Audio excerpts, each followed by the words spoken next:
right? All of a sudden, those baby steps start going. And that was really my journey. It was so dark that I couldn't see any light at the end of the tunnel. Fortunately, there were two things that happened to me which changed the direction. One was a spiritual sort of light, in a way, of sort of being told that not now, now is not the time to go.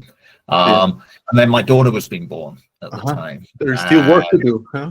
Yeah, still work to do, both on a big level, but also on a personal level. Exactly. I'm needed still here, and both of those things kept me from making that decision, and to actually embracing life. But it was a long journey to joy. I think probably 3 or 4 years almost until I sort of started feeling that joy.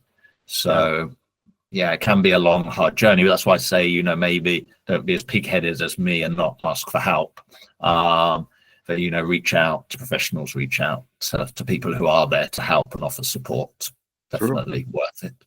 There is one thing that I think we share in some ways, probably more in some ways, maybe less in some other ways. But what I have seen in my personal experience, plus people around me, obviously here in Germany where I live, is that people are really negative. Not everybody, of course, I'm generalizing, but when people are really negative, that means that they are negative with themselves as well. And you can also see, including myself, being resentful against people who are joyful. And I'm like, how can you be happy? It doesn't make sense. But what I didn't understand at the time was that it comes from within. That's the issue. Like they are living some kind of joy in the way they are experiencing life. But then in my case, I was only focusing on the negative, right? So I was just too involved in this. So I just want to transition exactly to that part. It's like, from your side, what kind of barriers do you think people encounters into finding joy? At least that was my case. Yeah, but maybe there's relationship there. Yeah, I mean, and it's interesting, right, that there are sort of what we call external barriers and internal barriers.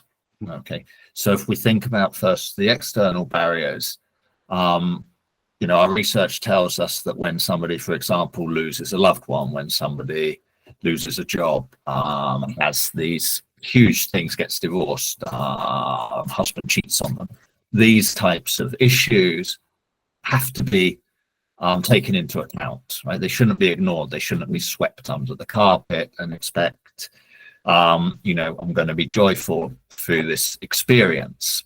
And I think that probably brings you back to just mention how we see the difference between happiness and joy, right? So from our perspective, we see happiness very much as an emotion, the opposite of sad, right? I'm happy, I'm sad. But all emotions are valid, right? It's okay to be sad. It's okay to be angry, as long as you recognize when you're experiencing it, you deal with it and you let it go, right? Emotions only become trouble when you hold on to them, right? When you hold on to worry, and that leads to anxiety, for example, or it leads to depression, or you hold on to sort of fear and it leads you down to hate. Yeah. Right. And so, but these initial thing that you're scared, that's okay. It's okay to be scared if you're in the forest at night and you hear a bear roar, right? It's probably a good idea to be scared in that moment, but it doesn't help to be like the deer just stuck in the headlights, right? It's okay, what do I do next? So first of all, admit that these difficult life situations, these external things that can happen are real and they need to be acknowledged. But there's also a lot of external things we take on which we don't need to,